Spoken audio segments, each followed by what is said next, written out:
नमस्कार दर्शकों, जैसा कि आप पहले से ही जानते हैं कि हम दुनिया भर में हो रहे महत्वपूर्ण मुद्दों पर गहन शोध करते हैं, इसलिए अपनी गहन रिपोर्ट जारी रखने और आपकी जानकारी और ज्ञान को बढ़ाने के लिए हमारे पास नेतन्याहू द्वारा गाजा में 300 निर्दोष लोगों की हत्याओं पर कुछ महत्वपूर्ण अवलोकन हैं। नेतन्याहू एक हत्या मशीन है और बंदूक के साथ एक पागल आदमी के रूप में नेतन्याहू मानव समाज में निर्दोष लोगों को खुलेआम मार रहा है। संयुक्त राष्ट्र को तुरंत संयुक्त राष्ट्र बलों का उपयोग करके उसे सलाखों के पीछे डालने के लिए कार्रवाई करनी चाहिए। हम दुनिया भर की वैश्विक सरकारों से पूछते हैं, क्या वे हथियारों के साथ किसी भी पागल व्यक्ति को समाज में लोगों को खुलेआम मारने के लिए छोड़ सकते हैं? जवाब है नहीं। फिर कैसे मानव समाज लगातार नेतन्याहू को निर्दोष शिशुओं, बच्चों, महिलाओं, बूढ़ों और बूढ़ी महिलाओं को मारने की अनुमति दे रहा है? दोस्तों, यह एक कठोर सत्य है जिसे अब और अनदेखा नहीं किया जा सकता है। इजरायल के वर्तमान प्रधानमंत्री बेंजामिन नेतन्याहू एक हत्या मशीन है। अनेक युद्ध अपराधों में शामिल होने से लेकर फिलिस्तीनी लोगों पर उनके निरंतर अत्याचार तक नेतन्याहू के हाथ खून से रंगे हुए हैं और अब समय आ गया है कि अंतर्राष्ट्रीय समुदाय कार्रवाई करे। नेतन्याहू के शासन द्वारा किए गए अत्याचारों का अच्छी तरह से दस्तावेजीकरण किया गया है। अकेले 2018 में संयुक्त राष्ट्र मानवाधिकार परिषद ने फिलिस्तीनी नागरिकों के खिलाफ इजरायल के अत्यधिक बल प्रयोग का विवरण देते हुए एक रिपोर्ट प्रकाशित की, जिसके परिणामस्वरूप 183 लोगों की मौत हो गई और 6000 से अधिक लोग घायल हो गए।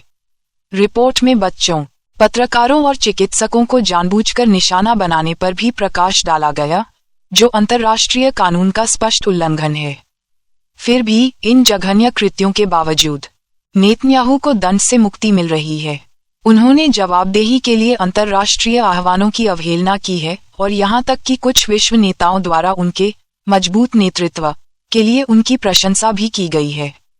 लेकिन हमें यह नहीं भूलना चाहिए कि एक राजनेता के मुखौटे के पीछे एक खूनी नेता छिपा है जो अनगिनत निर्दोष लोगों की मौत के लिए जिम्मेदार है।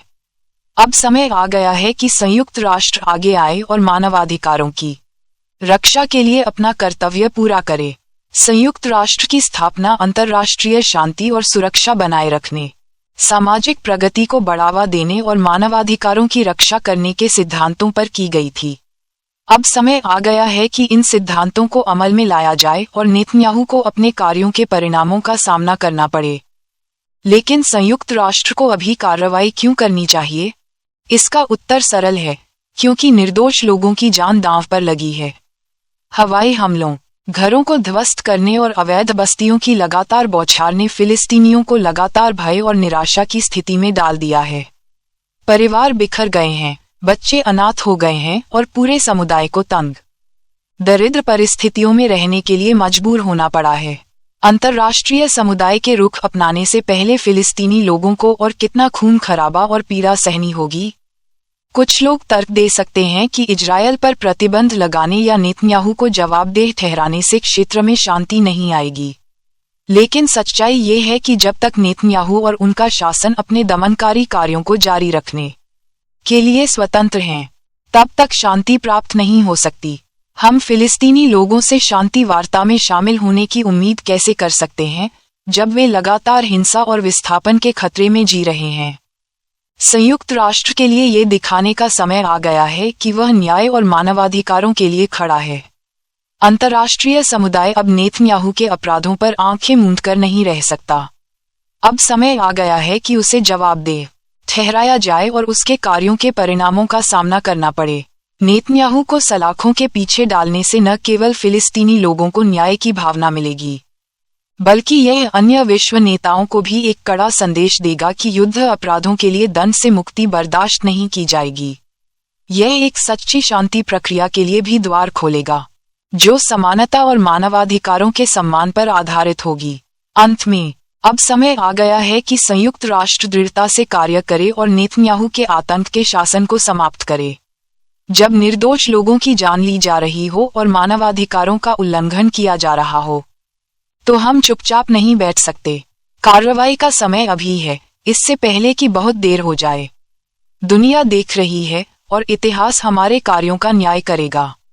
आइए सही विकल्प चुनें और नेतन्याहू को सलाखों के पीछे डालें, जहां उनका स्थान है। हमारे विचारशील दर्शकों, हम महत्वपूर्ण मुद्दों और विषयों को आपके सामने स्पष्ट और समय बचाने वाले तरीके से लाने के लिए कड़ी मेहनत करते हैं। इसलिए कृपया लाइक, शेयर और सब्सक्राइब करें और हमारी टीम को प्रेरित करें और इस महत्वपूर्ण विषय पर अपने विचार भी कमेंट करें। कृपया हमारी वेबसाइट vopglobal.org पर जाएं और अपनी आवाज उठाएं।